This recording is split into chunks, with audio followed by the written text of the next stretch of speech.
যে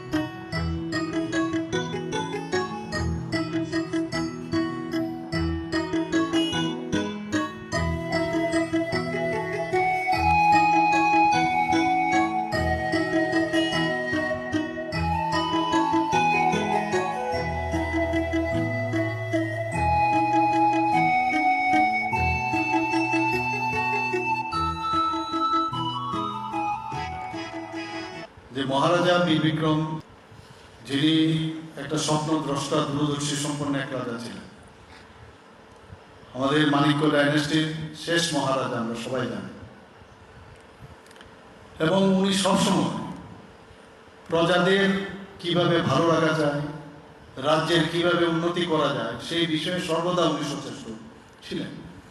মাত্র 39 বছর বয়সে, খুব অল্প বয়সে উনি মারা যান বা মৃত্যুবরণ করেন। কিন্তু উনার যে অল্প সময়ের মধ্যে যা ত্রিপুরা রাজ্যে উনার যে কীর্তি, সেটাকে সত্যিকারের অর্থে এত বছর ধরে আমরা দেখেছি কোন সরকার, আমরা 2018-তে আমরা আমাদের ভারতীয় জনতা পার্টির নেতৃত্বাধীন সরকার এসছে, কিন্তু তার আগে কোন সরকার সেভাবে ওনাকে বা রাজাদের মহারাজাদের কোনোরকম সম্মান আমরা অন্তত পক্ষে দেখিনি।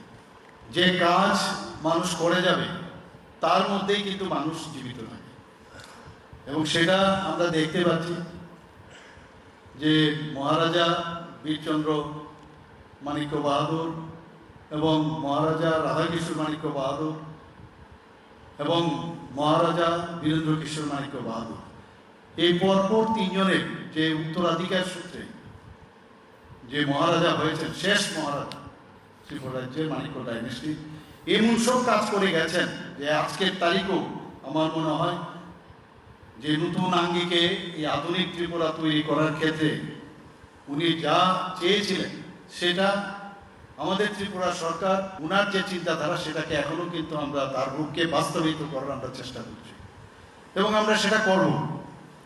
যারা রাজ্যের জন্য কাজ করেছে তাদেরকে আমরা কেন মান দেব? 7 বছর ধরে আমাদের সরকার আসার পর এবং 19শে আগস্ট ত্রিপুরা সরকার ছুটি ঘোষণা করেছে।